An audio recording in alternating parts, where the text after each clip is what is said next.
Hello, and welcome to Inner Spark, the channel where stories light up your heart and inspire your journey.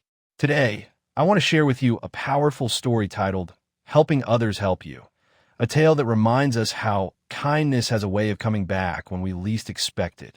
This is the story of Arthur, a struggling young man who discovers that helping others doesn't just change their lives, it transforms his own. Through setbacks, small acts of kindness, and unexpected twists, he learns that kindness creates doors where walls once stood. In the end, he realizes that helping others was the very thing that helped him rise again. If you find this story inspiring, don't forget to like, subscribe, and share Inner Spark so more people can find strength in these uplifting tales. Arthur hurried along the wet pavements of London, his coat collar pulled high against the rain. He was tired, his savings nearly gone, and his search for work had led to nothing but disappointment. He kept his eyes fixed on the ground, afraid to meet the world's gaze. Then he spotted an elderly woman struggling with heavy shopping bags in the storm. His first instinct was to walk past. He had problems of his own, but something inside stopped him. Arthur stepped forward, offering to help, unaware that this small act would become the first spark of change. The woman introduced herself as Margaret, her voice trembling with gratitude. She invited Arthur into her cozy but aging home, insisting he wait until the rain stopped. At first, Arthur resisted, but her warm eyes persuaded him. Over tea, Margaret spoke of her late husband and her long, lonely days. She laughed gently as she recalled old memories, her spirit shining through the sadness. Arthur listened, surprised at how comforted he felt. As he left that evening, he realized he hadn't thought about his own troubles for an hour. It was a strange but welcome relief. Before Arthur left, Margaret handed him an old notebook, its cover faded and pages yellowed. "You seem like someone with stories worth writing," she said with a smile. Her words startled him because writing had once been his passion. Years ago, he dreamed of being an author, but rejection and life's hardships silenced that dream. Now, the notebook felt like a quiet invitation from fate. That night, under the dim light of his lamp, Arthur picked up a pen. Hesitant at first, he began writing again, and for the first time in years, he felt alive. The following week, Arthur walked by Margaret's house again, unsure if he should stop. She spotted him instantly and called him inside with a cheerful wave. Their conversations grew longer, filled with laughter, books, and memories. Margaret shared wisdom from her life, reminding Arthur that struggles often hide valuable lessons. Slowly, he began to feel less alone. Yet despite this new friendship, his financial worries still loomed. His landlord's letters piled up, and his fridge remained nearly empty. Hope flickered within him, but despair lurked in the corners of his life. One morning, Arthur sat in a cafe, counting his last coins and debating whether to buy tea or save the money for the bus. Just then, a young barista stumbled and dropped a tray of drinks, splattering coffee across the floor. Customers muttered in annoyance, and her face turned crimson. Without thinking, Arthur jumped up to help her clean the mess. He cracked a small joke that made her smile, and she whispered, "Thank you." He left with an empty stomach but a full heart, realizing that kindness had given him a strange sense of dignity. From that day forward, Arthur seemed to notice moments where kindness was needed. He helped a lost tourist navigate the underground, carried a mother's heavy pram down the station stairs, and gave up his seat to a tired stranger on the bus. Each act was simple, yet each time, gratitude warmed him. Though his pockets remained empty, he felt a richness returning to his soul.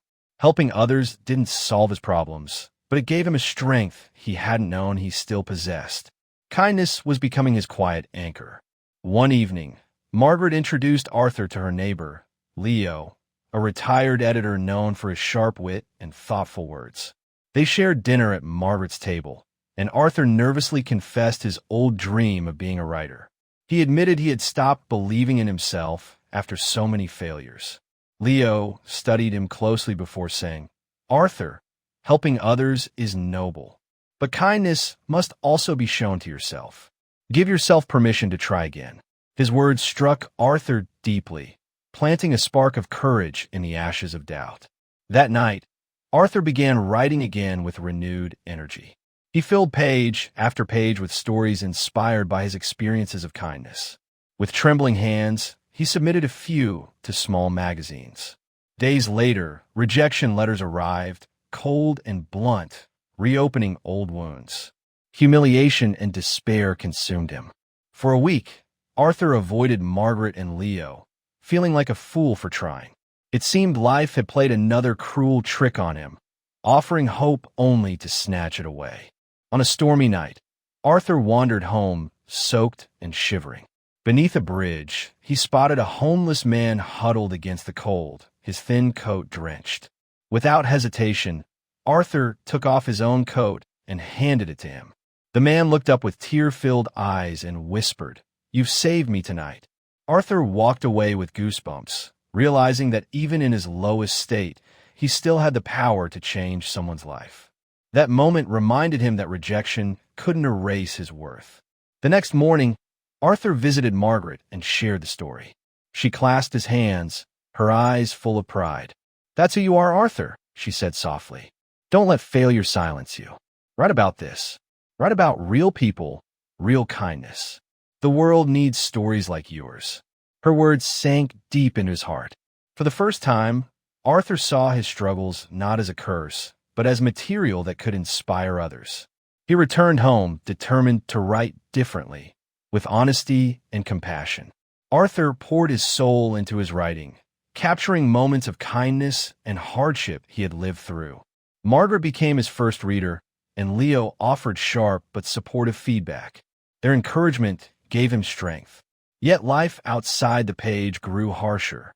His landlord threatened eviction, and some friends distanced themselves, tired of hearing his struggles.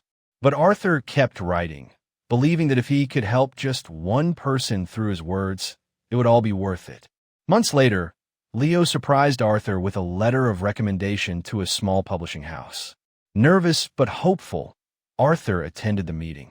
He walked in expecting another rejection, his heart heavy with doubt.